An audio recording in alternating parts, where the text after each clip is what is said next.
In these modern times, people have lost the sense of auspiciousness.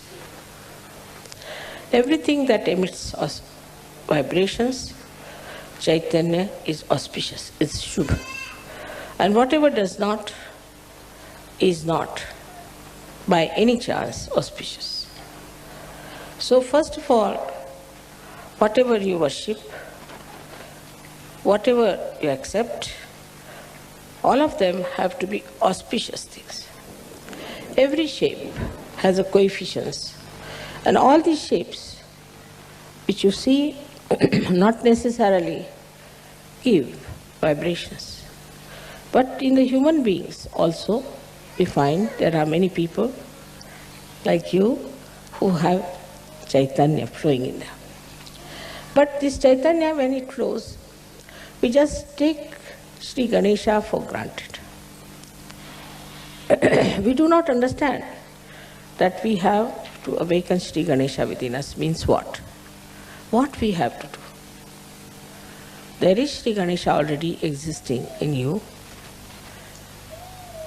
And as I said, that innocence cannot be lost. So Sri Ganesha is eternal being, eternal child. He cannot be lost and he cannot be destroyed. So he is all the time there. Maybe some clouds of your ill doings are covering the great personality of innocence. But it is always there present. So now, what should we do to keep this Ganesha all the time shining within us is to first remember that you were made in the same pattern as Sri Ganesha.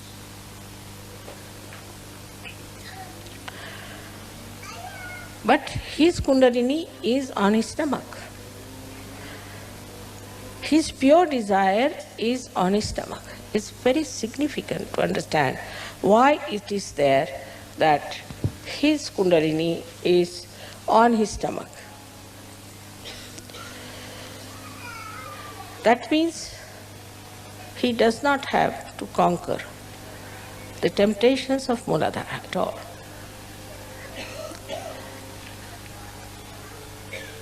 But he has his Kundalini on his stomach.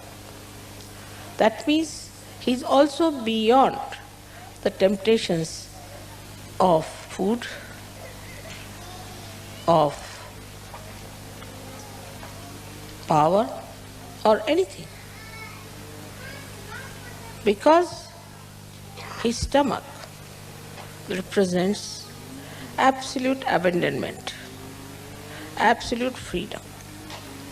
He is not bothered as to how he looks, that these days there's a big fashion that you cannot have a big belly. I mean, this is becoming a big, not only fashion, but a big business. But as age grows, you have to have. Even small children have that, and they look so sweet. Those people who are very thin must understand that they might be getting some prizes in the maybe beauty contest or something, but they do not have that majesty, that royalty, that dignity in them as they should have. So Sri Ganesha accepts everything. He has a head with a trunk. He accepts it. Of course, it's important, he should have that, because head of the elephant suggests that he's not like a human being who develops ego, superego conditionings, but he is just all the time one with the divine. He accepts his body, he accepts his head, he accepts his ears, he accepts everything that he is made of. He doesn't aspire to something. Some entrepreneurs put some ideas and he won't go run after them. He won't try to change himself. He won't try to create that fashion and all that. He is what he is.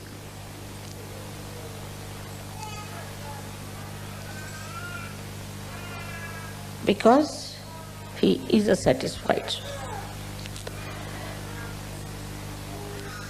The Kundalini on the stomach shows a complete, self-contented, satisfied personality of Sri Ganesha.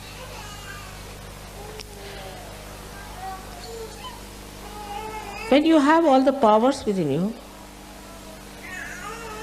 you know you are powerful, then you don't hanker after all these things. And you don't try to make a position or an impression of others. For example, he would never go and read books like how to impress people. Very common. So now as you are created in the same image of Sri Ganesh, you have to understand that you have to accept whatever God has given. Whatever position he has given. Same with Christ. Christ accepted his father who was just a carpenter. He didn't aspire for something higher or some sort of a special position or a power because he was so powerful. What more power can he have?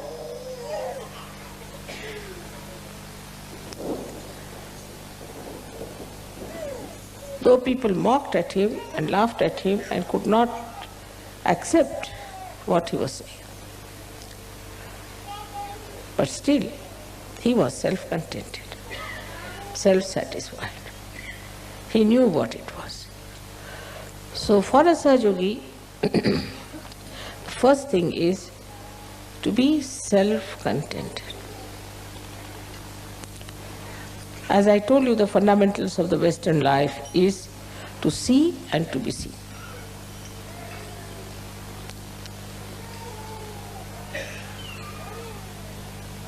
Both things were missing completely in the incarnation of Sri Ganesha. So when I say these things, suddenly people start thinking, let us become hippies. Or let them become punks. Let us become this, let us become that. You don't have to become anything. Whatever you have, your body, your face, your hair, everything is there, just meant for you. You don't have to change anything outwardly. Because inside is complete Chaitanya. Sri Ganesha never tried to change himself, though there were so many clouds on his being, though many people insulted him, tortured him, hanged him, crucified him, still the eternal being didn't bother. So the first and foremost thing for a Sahaja-yogi is to accept. Go on accepting things. But when I say accept, I must say the other side also. That doesn't mean you start accepting bhoots, all the bad qualities of others. Mother, you said you must accept, so they start accepting all these bad qualities. What's wrong? You have said it already. Whatever I say has another side, always. Like I said, now you have become your own guru. So, why should we listen to anybody else?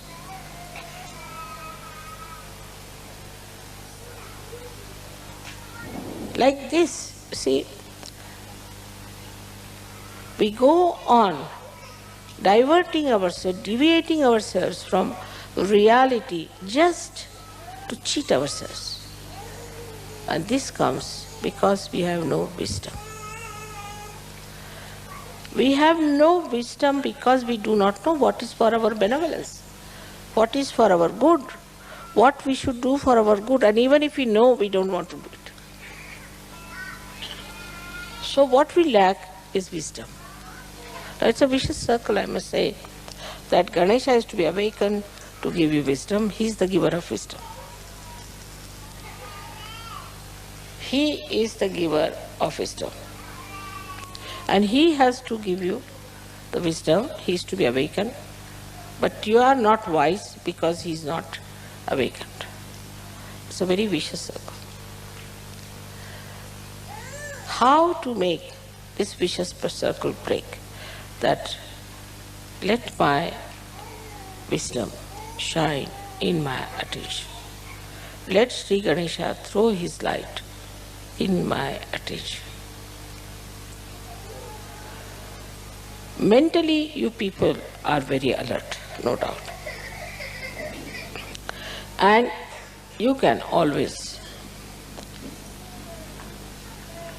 cheat yourself nicely. That's the point where you could see yourself, introspection, which I have seen among Russians. Just introspect. Why do I do like that? Why cannot I meditate? Am I going to miss out? Why cannot not do something that is good for me? Introspection is the only way you can see yourself, how far you are from Sri Ganesha. Even I have seen when I say something in general, people always, the mind is very clever, thinks that I am talking about somebody else, not about them. It's a convex mind, convex, which never receives anything inside itself because there is no wisdom. If you are wise, then not only that you will accept, but you will understand, and it will penetrate into your attention through your central nervous system. You just know that this is it. Now, you know that this, if you put your hand towards this candle, your fingers might burn. You know it definitely with experience. And you won't do that. With experience you have learned not to put your hand onto the candle. And this wisdom is there. I don't have to tell you that. But this is a new life you have started, a spiritual life. When you are going into the spiritual life, try to remember your experiences, one after another, how you got transformed, how you changed, how many the bad things that you had disappeared gradually, and how you have become so nice. This will take away your depression to begin with. Then you should think that, what do I have to do further? Am I really wise or I am stupid? There are lots of stages between absolute stupidity and absolute wisdom. And you see all those shades all over. And combinations and permutations of these I see every day. And I am surprised that after getting your self-realization, when Sri Ganesha is shining in your attention, you should see your reflection clearly and try to correct it. Only this much wisdom if you have, that I have to work out my benevolence, you will do it.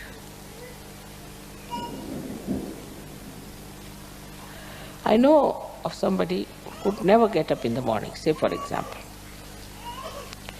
But one day I saw him ready at about 6 o'clock in the morning. I was surprised how this gentleman who has no self-discipline has suddenly got up at 6 o'clock and ready to go somewhere. I said, "Where are you going?" "You don't know?" I said, "What?" "I have got a job now and I have to be present by 8 o'clock and it will take 2 hours to reach that place. Also, I'm keeping some margin, so I have to leave now. I can't talk to you even."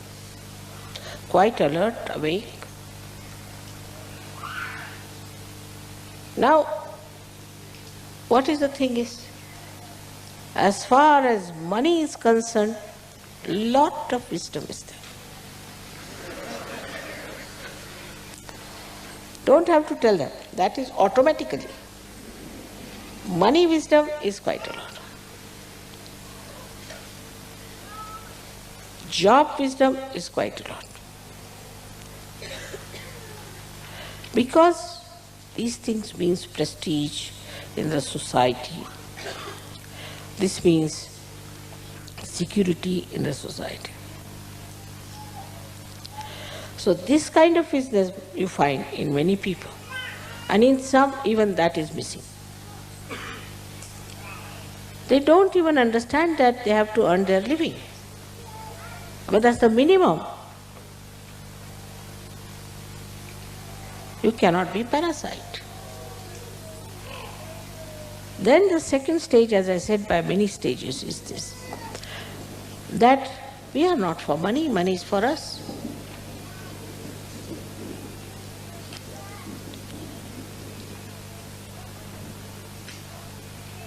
The attention, if it is on your spirit, on the Ganesha principle,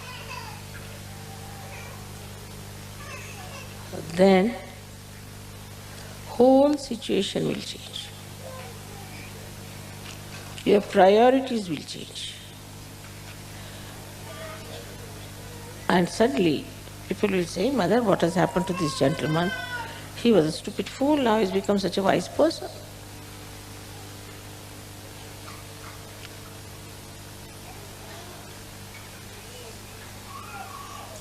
So to awaken Sri Ganesha, you should have minimum wisdom already there. I mean, even if that is not there, how can you work it out? It's not meant for stupid people, moodas. It's not meant for mood. So now what is our benevolence? Let us see. Is it money? No. Those who have money don't seem to be very happy people always. Then what is the next? Is jobs, those who have jobs. All right, should have jobs. I'm not saying you should be jobless. I mean, immediately another side they'll take. I mean, so quick, you know. That mother is saying we can be jobless, you see, nice. Immediate escapes.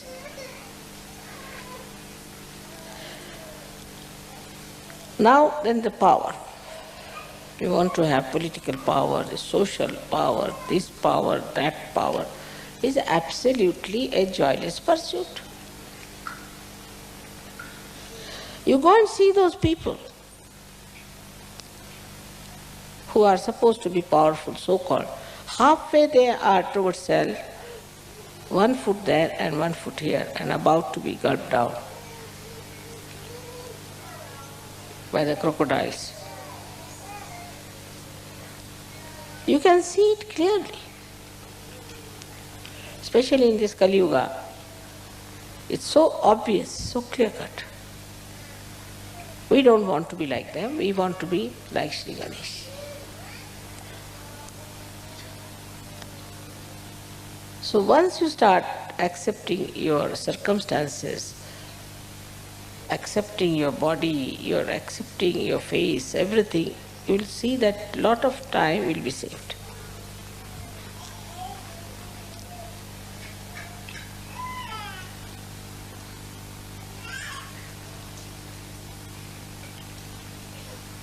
Another problem that faces us is planning.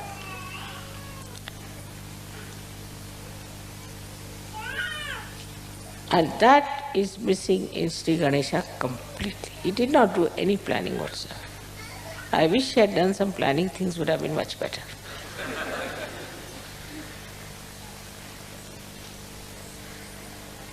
He doesn't believe in planning because he's so powerful. Whatever he wants, he can get it done. You want the sun, all right, the sun is there. You want the moon, moon is there. You want the stars, stars is there.